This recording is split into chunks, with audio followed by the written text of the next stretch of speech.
Welcome back, guys. Today I'm going to be showing you how to cancel a sell order of a Bitcoin sell on Cash App.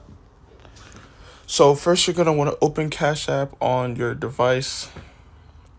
And so generally with Cash App, most orders that you buy and try and sell is usually a market share that you usually can't cancel because they finalize pretty quickly. But you could actually, on Cash App Bitcoin, there's an option to do a custom sell order, a custom buy order. So usually that's what you're going to be canceling most of the time, because they have to hit, it has the market of Bitcoin has to hit a certain amount before your thing automatically sells by itself.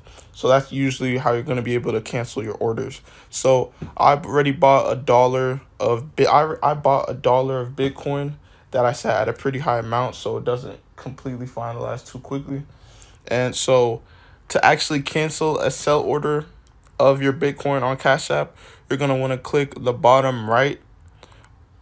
And once you click the bottom right, you're going to scroll down until you see pending. And under pending, as you can see, there's a Bitcoin logo. It says buy $1 Bitcoin, which I did. And if it says if price hits 69,990, which is not, obviously. So we're going to cancel that by pressing cancel. And then you're going to say, it's going to ask you, are you sure you want to cancel this $1 custom purchase of Bitcoin? And then you're going to say yes for however much you purchased it for. And now we reload all that. Now, if you look under pending, again, it doesn't say Bitcoin anymore, and you've officially canceled your sell order on Cash App.